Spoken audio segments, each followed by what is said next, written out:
সূর্যের প্রখর তাপ ও তীব্র গরমে হাঁসফাঁস জনজীবন। আষাঢ় মাসেও সারা দেশে তাপমাত্রার পারদ ঊর্ধ্বমুখী। তীব্র গরমে বিপাকে খেটে খাওয়া মানুষ। আজ দেশের সর্বোচ্চ তাপমাত্রা রেকর্ড করা হয়েছে নীলফামারীর সৈয়দপুরে 37.5 ডিগ্রি সেলসিয়াস। তবে এরই মাঝে দেশের বিভিন্ন স্থানে হালকা থেকে মাঝারি বৃষ্টির পূর্বাভাস দিয়েছে আবহাওয়া অধিদপ্তর। সিলন টি রপ্তানিতে শীর্ষে। আষাঢ় মাস শেষ হবার পথে, অথচ গরমের দাপটে অস্থির অবস্থা। বেলা গড়ানোর সাথে সাথেই বাড়তে থাকে সূর্যের তাপের প্রখরতা। মধ্য দুপুরের ভ্যাপসা গরমে অতিষ্ঠ জনজীবন। সবচেয়ে বেশি ভোগান্তিতে খেটে খাওয়া মানুষ। গরমে মানুষের খুব দুর্ভোগ, মানুষের ক্লান্ত হয়ে যাচ্ছে, মানুষ কর্ম করতে পারছে না, মানুষ ঘর থেকে বাইরে বেরোতে পারছে না। শহরে আজকে হচ্ছে এসে গাড়ি চালাচ্ছি, ভাড়া হচ্ছে না, কিন্তু তারপরেও এখন পেট তো চালাই যাবে। পেট চালাই চলে আমার আশাই লাগবে শহরে। রাস্তায় যানবাহনের সংখ্যাও অন্যান্য দিনের তুলনায় কম। গরমের সাথে দুর্ভোগ বাড়িয়েছে লোডশেডিং। আজ দেশের সর্বোচ্চ তাপমাত্রা রেকর্ড করা হয়েছে নীলফামারীর সৈয়দপুরে 37.5 ডিগ্রি সেলসিয়াস। কারেন্টের সংকট না, কারেন্ট তো বারে বারে যায়, বারে বারে আসে। গরম একবারে সেজন্য পানিতে গোসল করতে আসছি, কিন্তু গোসল করতে এসে ওইখানে পানি গরম রোদের কারণে। তবে এরই মাঝে স্বস্তির খবর দিয়েছে আবহাওয়া অধিদপ্তর। পূর্বাভাস অনুযায়ী ঢাকা, রাজশাহী, ময়মনসিংহ ও বরিশাল বিভাগে হালকা থেকে মাঝারি এবং চট্টগ্রাম ও সিলেট বিভাগে ভারী বর্ষণ হতে পারে। রাহিম সারোয়ার, যমুনা নিউজ।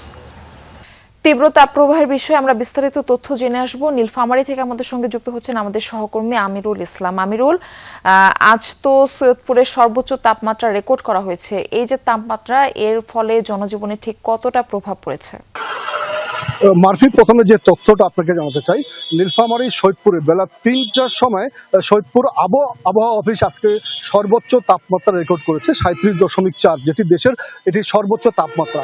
এই তাপমাত্রার কারণে এখানকার জনজীবন খুবই বিপর্যস্ত হয়ে পড়েছে। আপনি জানেন যে এই সৈয়দপুর শহরটি হচ্ছে মূলত লেবার টাউন, শ্রমিক প্রধান শহর হওয়ার কারণে বিশেষ করে যারা রাজমিস্ত্রি রয়েছে, অন্যান্য শ্রমিক রয়েছে, রিক্সা চালক, ভ্যান চালক, অটো চালক যারা রয়েছেন, তাদের কিন্তু আয় রোজগার খুবই কমে গেছে। তাদের সাথে আমরা কথা বলেছি, তারা বলছেন যে আজকে যে তাদের রিক্সা এবং অটো রিক্সার যে জমা ভাড়া আছে সেটাই কিন্তু তারা তুলতে পারবেন। আমরা বাজার ঘুরে দেখেছি, বাজারের লোকজন একেবারে নাই বললেই চলে, খুব প্রয়োজন ছাড়া মানুষ কিন্তু বাড়ি থেকে বের হচ্ছে না। সেই হিসাবে আমরা দেখছি দোকানপাটে গ্রাহক সংখ্যা কমে গেছে, তাদের ব্যবসা বাণিজ্য একেবারে নাই বললেই চলে। আমরা ভিড় দেখেছি মূলত শরবতের দোকানে, কুশার রস যেখানে বিক্রি হয় সেই দোকানগুলোতে ভিড় দেখছি, এবং হাসপাতালগুলোতে আমরা দেখেছি বিশেষ করে সর্দি, কাশি এবং ডায়রিয়া জনিত রোগের প্রকোপ একটু বেড়েছে। আজকে আউটডোরে অনেক সৈয়দপুর যে 100 শয্যা হাসপাতাল রয়েছে, আউটডোরে তারা এইসব রোগের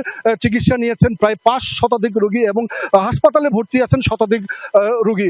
চিকিৎসকরা মূলত বলছেন যে এই প্রচন্ড গরমে, তীব্র তাপদাহে তাদেরকে সচেতন হতে হবে, মূলত ঠান্ডা জাতীয় খাবার এবং টাটকা খাবার খেতে হবে, তা না হলে এই রোগের প্রাদুর্ভাব আরো বাড়তে পারে। আমরা সৈয়দপুর আবহাওয়া অফিসের কর্মকর্তা লুকমান হাকিম যেটা আমাদেরকে জানিয়েছেন, এই তাপমাত্রা আরো 2 থেকে 3 দিন অব্যাহত থাকবে, তারপরে বৃষ্টিপাত আসতে পারে। তো মারফি, এই ছিল আমার কাছে সৈয়দপুরের তাপমাত্রা নিয়ে সর্বশেষ। মারফি। আমিরুল, ধন্যবাদ যুক্ত হবার জন্য।